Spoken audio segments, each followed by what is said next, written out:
Hey family, how are you doing today? You doing good? Well, thank you for asking. I'm doing great too. Today I want to talk about the truth about the church and social media. Um, this will be a little bit of a longer video, so I appreciate you for listening and watching. If you are on Subwave or on YouTube, hit that subscribe button so you don't miss a video from me. Appreciate the love and support. Let's get to it. So I think during the pandemic, we just saw everybody having to go virtual, and there was this push to try to either figure out social media or figure out how to avoid social media. Um, and although a lot of churches embraced it, there are still a lot of churches that were very anti social media. And I get it. Social media can be a toxic, scary, opinionated place. And to be honest, we just don't want the scrutiny. We don't want the attention that comes with it. But I think there are some opportunities there that churches are not taking advantage of. And I see it all the time. Having worked for a creative agency and now doing freelance work in the creative space as well, I've had to embrace social media and figure out how to navigate it. But I think fundamentally, churches don't understand the tool that they have at their disposal and then the best way to work the tool.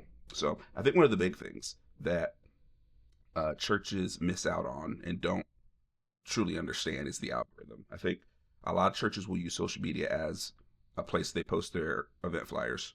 Um, when an event comes up, hey, post the flyer on social media so people will come. But what they don't really understand is that if you haven't been active on social media for a long time and all you're doing is just posting the event the day or 2 days before it happens, by and large, the algorithm isn't going to share your flyer with even your own followers, especially not any new people. Um, they still are in that mindset that it's a chronological thing, that if you put it out there, people will see it, and that's not necessarily true.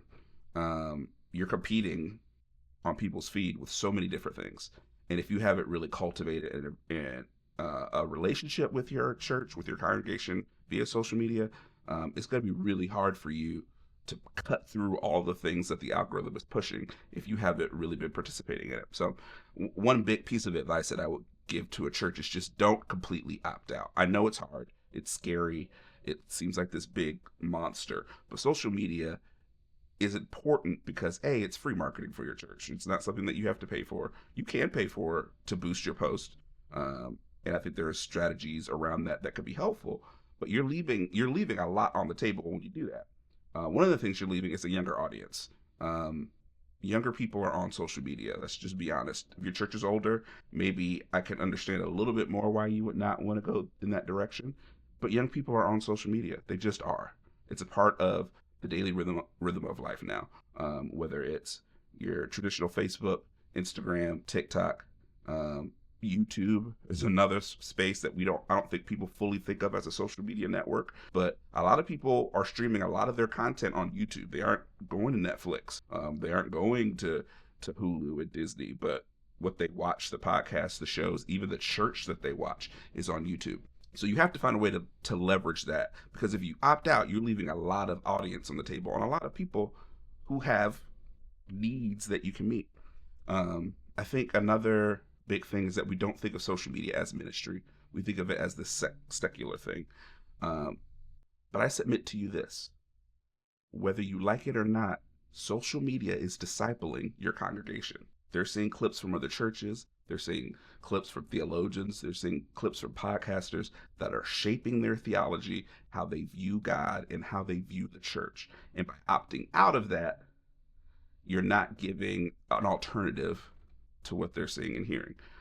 I hear a lot, whether it's in podcast form, in churches, outside of churches, talking to leaders, that everybody's being influenced by social media, and I'm not going to be a part of that.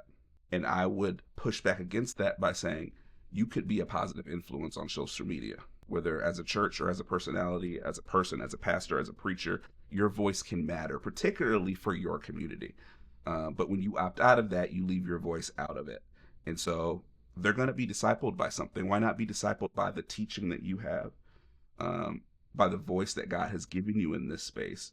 By opting out, you're effectively silencing yourself on a really powerful platform.